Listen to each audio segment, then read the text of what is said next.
Hello students, हम लोग SST के chapter third weather and climate को पढ़ रहे थे। और इस चैप्टर में हम लोगों ने वेदर और क्लाइमेट को समझा था और साथ साथ में क्लाइमेट को कौन कौन से ऐसे फैक्टर हैं जो डिटरमाइन करते हैं उनका डिस्कशन चल रहा था, जिसमें से हम लोगों ने दो फैक्टर्स जो है डिस्टेंस फ्रॉम द इक्वेटर और height above the sea level, इन दोनों फैक्टर्स को पढ़ा था। आज के वीडियो में हम लोग क्लाइमेट को डिटरमाइन करने के वाले जो तीसरा फैक्टर होता है डिस्टेंस फ्रॉम द सी, यानी समुद्र से दूरी, और साथ में wind, direction of the wind यानी हवा की दिशा, इन दोनों जो फैक्टर्स हैं इन दोनों फैक्टर्स को डिस्कस करेंगे और जानेंगे ये कैसे क्लाइमेट को डिटरमाइन करते हैं, निश्चित करते हैं, तय करते हैं या बनने में मदद करते हैं।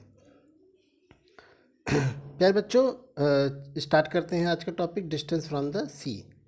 The climate of a place also depend on its distance from the sea. देखिए यहाँ पे कह रहा है कि जो किसी भी जहाँ का जो क्लाइमेट होता है, जलवायु होती है, वो समुद्र से उसकी दूरी पर भी डिपेंड करती है, निश्चित करती है। कैसे डिपेंड करती है? तो let us compare the climate of Delhi and Mumbai. तो कह रहा है यहाँ पे हम दिल्ली और मुंबई दो जहाँ हैं अलग अलग, इन दोनों जहाँ को हम ले लेते हैं और कंपेयर करते हैं कि दिल्ली का क्लाइमेट और मुंबई का क्लाइमेट को कंपेयर करते हैं और जानते हैं कि समुद्र से दूरी का क्या प्रभाव पड़ता है दोनों के ऊपर। आपको पता ही है कि Delhi is located far away from the sea coast. आपको पता है कि जो दिल्ली है वो समुद्र के तट से बहुत दूर है, ठीक है। जबकि while Mumbai is near to the sea coast, जबकि मुंबई जो है वो समुद्र के किनारे है, ये तो सब जानते हैं। अब आप देखोगे कि जो दिल्ली का क्लाइमेट होता है, Delhi is very hot in the summer season and very cold in the winter season. आप देखोगे दिल्ली में गर्मी के टाइम में बहुत गर्मी पड़ती है और सर्दी के टाइम में बहुत सर्दी पड़ती है। ऑन द अदर हैंड, दूसरी साइड पे देखोगे तो Mumbai is neither very hot in summer nor very cold in winter. जबकि मुंबई में ना तो ज़्यादा ठंडी में ज़्यादा ठंड पड़ती है, ना गर्मी में ज़्यादा गर्म पड़ती है, ठीक है। तो we know that areas far away from the equator have lower temperature than those closer to it. और जैसा कि हम जानते हैं कि इक्वेटर से जितनी दूरी पे जो प्लेस होगा वो वहाँ का टेम्परेचर उतना लो होगा, जो पास में होगा वहाँ टेम्परेचर ज़्यादा होगा। Thus Delhi should be cooler than Mumbai in the summer season because Delhi is far away from the equator and Mumbai is closer to the equator than Delhi. इस दृष्टि से देखें तो दिल्ली जो है वो मुंबई से इक्वेटर से दूर है, तो वहाँ ठंड होनी चाहिए, ठंडी वहाँ पे वहाँ गर्मी में ठंड पड़नी चाहिए, ठीक है, बनस्पत के मुंबई के, क्योंकि मुंबई ज़्यादा इक्वेटर लाइन के पास पड़ता है। इक्वेटर समझे ना, ग्लोब में एक इमेजिनरी लाइन, ठीक है। तो इक्वेटर से लाइन से जो दिल्ली है वो दूर पड़ता है, ठीक है, जबकि मुंबई पास में पड़ता है। तो इस पर्पज़ से देखा जाए तो दिल्ली में टेम्परेचर जो है वो जो है गर्मी में कम होना चाहिए, और मतलब ठंड होनी चाहिए वहाँ पर, जबकि ऐसा नहीं होता। ऐसा क्यों नहीं होता? जबकि ठंड होना चाहिए और मुंबई में गर्मी ज़्यादा होनी चाहिए। क्यों? क्योंकि वहाँ वो इक्वेटर लाइन के पास में है, ठीक है। तो Mumbai is the summer season, in the summer season Delhi should be cooler than Mumbai in the summer season because Delhi is far away from the equator and Mumbai is closer to the equator than Delhi. But this is not so, why? परंतु ऐसा नहीं होता। क्यों? इसका कारण है, this is because Mumbai is near sea coast, क्योंकि मुंबई जो है समुद्र के किनारे स्थित है। The cool air come from the sea coast, समुद्र की जो ठंडी हवाएं होती हैं वो लैंड की तरफ आती हैं और मेक्स क्लाइमेट मॉडरेट, और वहाँ की जो जलवायु होती है वो उसको मॉडरेट बना देती है, न ज़्यादा गर्मी न ज़्यादा ठंडी। यही कारण है कि Delhi has an extreme climate while Mumbai has a moderate climate.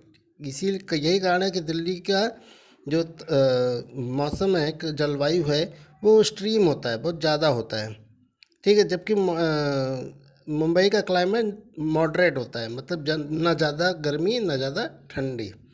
तो अब मैं समझता हूँ कि आपको ये बात समझ में आई होगी कि समुद्र से दूरी जो है वो कैसे क्लाइमेट को डिटरमाइन करने में मदद करती है। कि जैसे कि आप देखोगे कि जैसे इन्होंने मुंबई और दिल्ली का एग्जांपल लिया, तो दिल्ली में आप देखते हो कि ठंड के समय में ठंड पड़ती है, गर्मी के समय में गर्मी पड़ती है। मुंबई में गर्मी के समय गर्मी पड़ती है, गर्मी में ना तो ज़्यादा गर्मी पड़ती है, ठंड में ना ज़्यादा ठंड पड़ती है।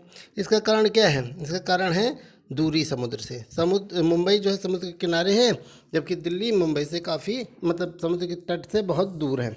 ठीक है, इसीलिए अब वहाँ से ठंडी जो समुद्र की ठंडी हवाएं होती हैं, है ना, वो आती रहती हैं, जिसके कारण वहाँ ज़्यादा गर्मी में गर्मी और ठंडी में ठंडी नहीं, गर्मी में ज़्यादा गर्मी नहीं पड़ती है और ठंड में ज़्यादा ठंड नहीं पड़ती। जबकि दिल्ली में ऐसा नहीं होता। जबकि इक्वेटर लाइन पे दोनों अलग अलग जगह हैं। मुंबई ज़्यादा पास पड़ती है इक्वेटर के और दिल्ली दूर पड़ती है, तो दिल्ली में गर्मी में ठंड पड़नी चाहिए। ठीक है, तो ऐसा कि नहीं, ऐसा नहीं होता, ऐसा नहीं होता। इसका कारण क्या है? इसका कारण है समुद्र से उसकी दूरी। ठीक है, तो प्यारे बच्चों, मैं उम्मीद करता हूँ आपको ये फैक्टर समझ में आ गया होगा। आइए हम जानते हैं कि डायरेक्शन हवा की कैसे क्लाइमेट को डिटरमाइन करती है। प्यारे बच्चों, अब अगला हमारा जो फैक्टर है जो क्लाइमेट को डिटरमाइन करता है वो है डायरेक्शन ऑफ द वाइंड्स, यानी हवा की दिशा। हवा की दिशा भी क्या करती है? The climate of a place is also affected by the direction of the wind, यानी किसी भी जहाँ का जो क्लाइमेट है वो हवा की डायरेक्शन से भी अफेक्टेड होता है, उससे प्रभावित होता है। कैसे होता है? Wind blow in particular direction in different parts of the world. अब देखोगे कि जो हवा होता है वो अलग अलग दुनिया में अलग अलग पार्ट्स में एक पर्टिकुलर डायरेक्शन में ब्लो होता है, बहता है। ठीक है, अब ये हॉट भी हो सकता है, ये जो हवा किसी पर्टिकुलर डायरेक्शन में अलग अलग पार्ट्स में दुनिया में ब्लो करता है, वो हॉट भी हो सकता है, गर्म भी हो सकता है, गर्म हवा भी हो सकती है, ड्राई भी हो सकती है, डस्टी भी हो सकती है, ठंडी हवा भी हो सकती है, या मॉइस्चर से भरी हुई हवा भी हो सकती है। एज फॉर एग्जाम्पल, इसको एग्जाम्पल के माध्यम से समझ सकते हैं। जैसे कि the wind coming from the Indian Ocean and the Arabian Sea bring clouds with them and cause rainfall all over India.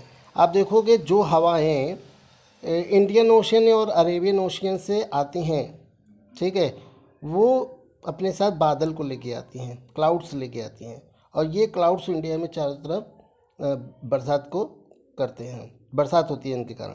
ठीक है, इसी तरह से आप देखोगे कि डेजर्ट थार इलाके से, यानी जो राजस्थान का थार डेजर्ट है, वहाँ से भी गर्म हवाएं आती हैं।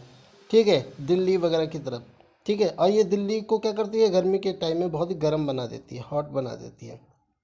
तो देख रहे हो वहाँ की डायरेक्शन से हवा आ रही है, एक डायरेक्शन अरेबियन सी और इंडियन ओशन से आ रही थी तो बरसात हो रही थी, एक आ रही है वहाँ से थार डेजर्ट से एयर आ रही है, तो इसके कारण दिल्ली बहुत गर्म हो जाती है गर्मी के टाइम में।